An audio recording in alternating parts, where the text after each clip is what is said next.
Let's start again. Mic check. Everything check. Glass of water again. Check.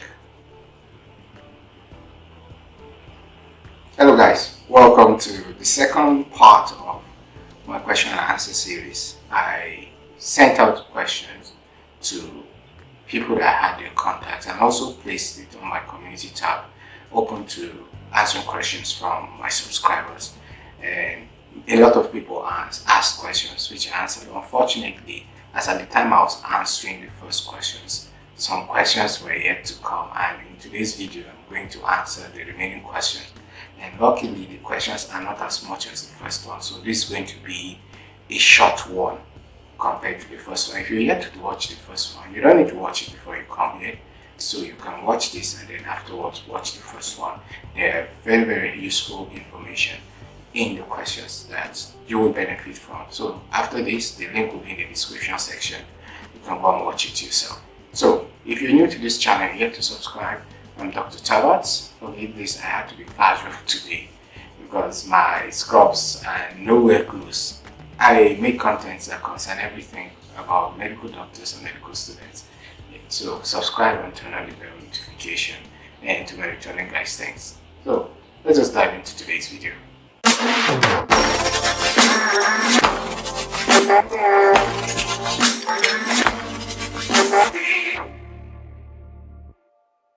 We start with the first question. How can I see the type of plenty money politicians see while practicing medicine? God, I beg. I don't know this person. I can't even suspect who the person is. From this, I have a lot of mischievous people around. So, the person is obviously a doctor. So, you know the truth. You can't see the money the politicians are seeing except you become a politician yourself. And luckily in Nigeria, there are a lot of doctors that are politicians. Your Honorable Minister of Labour is a medical doctor, and Minister of Health. So you could join politics. That's the only way you can get the money the politicians are getting. But practicing, you won't get that money. You could do some things that make you get more money than with the clinicians share. And maybe one day when my YouTube channel blows, I will make money. But for now, I am still gaining the same money, amount of money that all of us are getting. So if you want to make that money that Nigerian politicians are making, just go and join politics. That's all I can tell you. You know the answer already. We'll move to the next.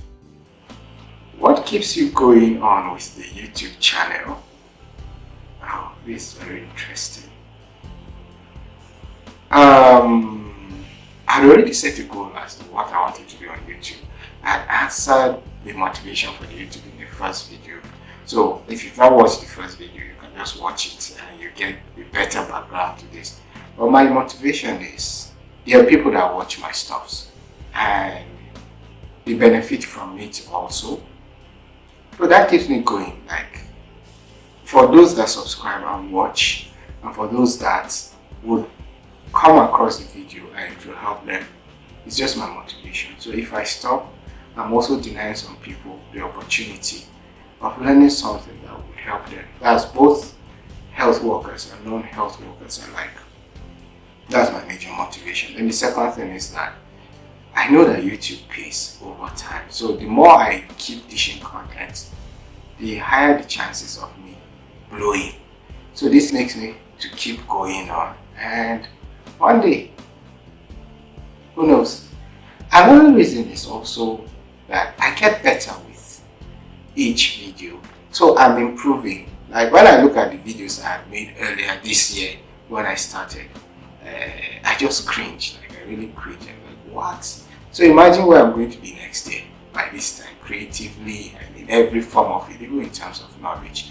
So I was planning on doing a video about how YouTube has made me a better doctor. I'm going to do that and I hope to do justice to that. So that's my motivation. The video is going to contain in details why I'm motivated.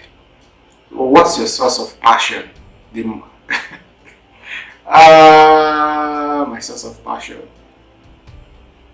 Oh, how will I say this? It's from inside me. Definitely God. I am a Christian. love the Bible very much, and all the passages of the Bible say, whatever you do it as unto God. Yeah, so that's it. I do stuffs, and my main critic is God. Will God be happy with it? And if this is something that I see as useful, that's why I put in my best to do so. So that's one of my passion. My wife believes in me. The kind of sacrifice my wife has made for me to keep doing this, I cannot feel how. So I do that. And my subscribers, my friends, those that are invested too, they keep me going on. And the other thing is, I said earlier, I will blow one day. So that makes me to endure whatever setbacks I might encounter once in a while and just continue. So these are my source of passion.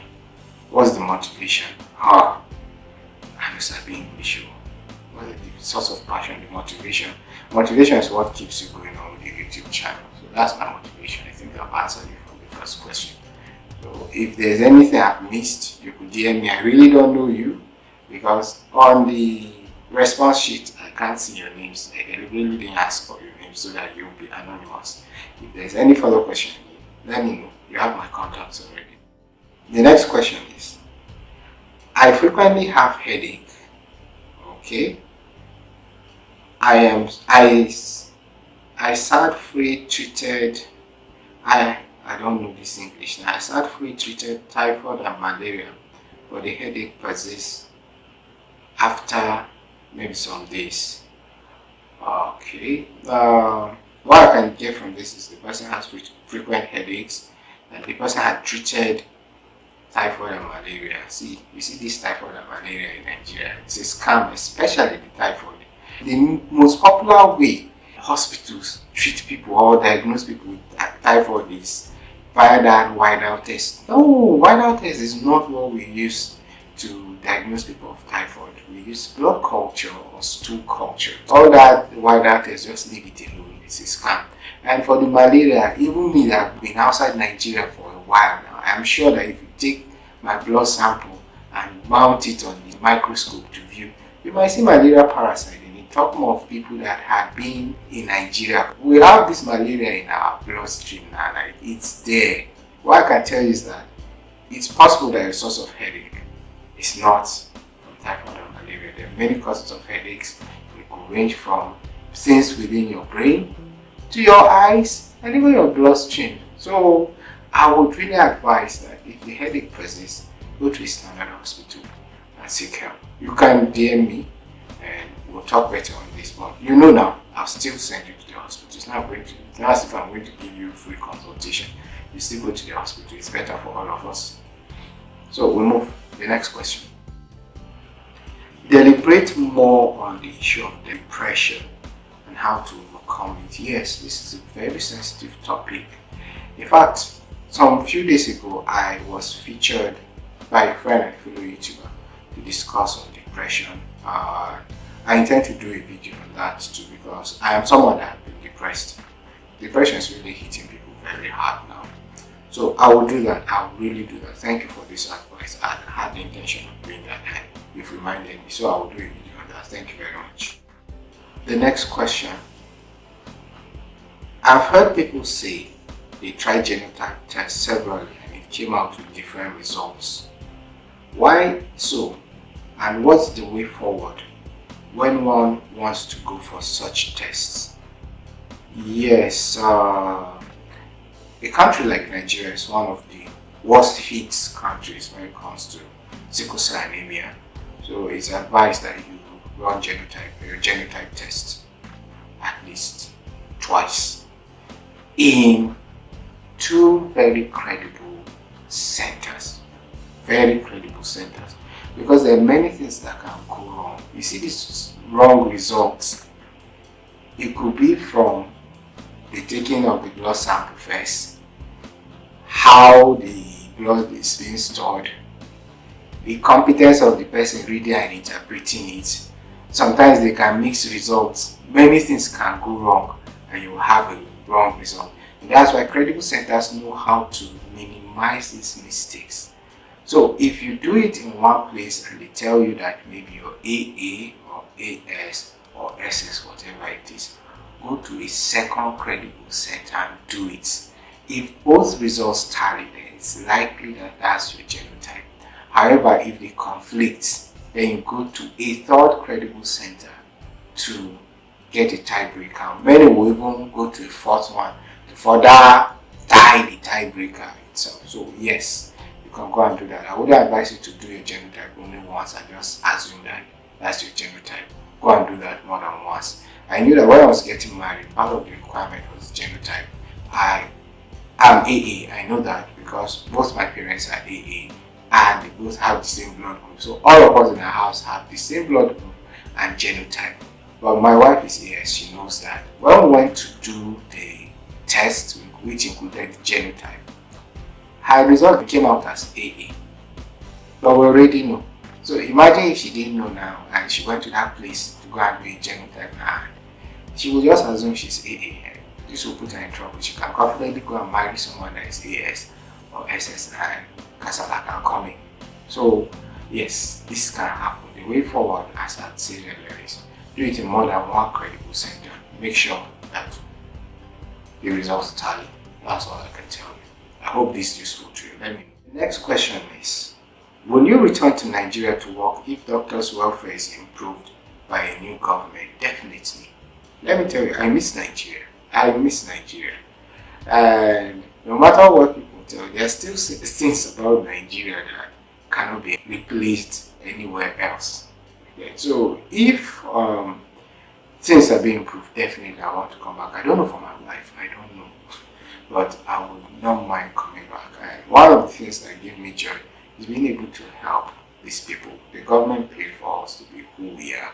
And a lot of citizens are suffering because of our absence. Doctors are leaving their numbers. And many, I know this, that many have died because there are not enough doctors. We are already not enough ordinarily and we're living in our numbers. So there are many avoidable deaths that are as a result of doctors leaving. So I wouldn't mind really coming back. I'm very serious. I wouldn't mind. I know I'm speaking for a lot of doctors in diaspora too.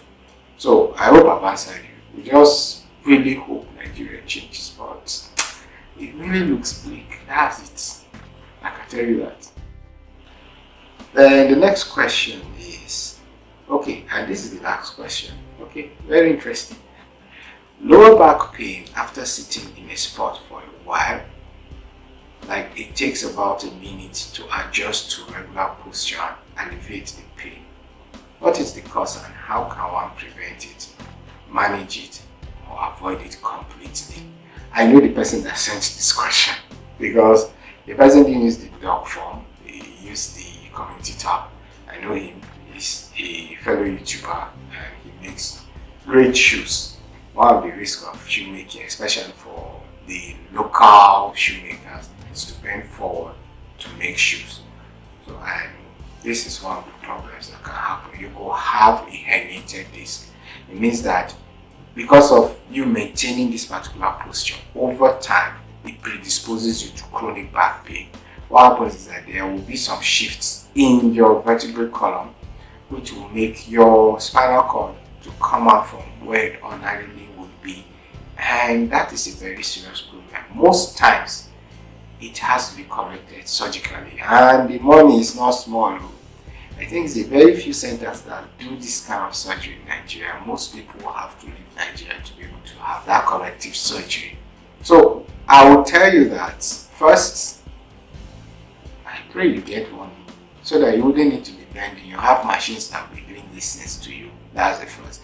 The second thing is that you'll be able to hire more staff, because what will happen is that the problem is bending over for a long time. So if you can just give time, the less time you need to bend over, the safer for you. It's money. Have money, employ more people, employ machines that will prevent you from bending forward as frequently as possible. And that will help. If you're already having pains, guys, please go to the doctor. Have a lumbosacral x-ray. If you can do a CT, that would be beautiful too. But go and see a doctor. Let the doctor assess you first to recommend a test for you. So that's it. The best way to do that is to stop bending forward as often as possible. That's all for today. Thank you. What do you think about the video? I would have this session again subsequently in the future. Thank you very much. Don't forget to like this video. Don't forget to share it. So, bye.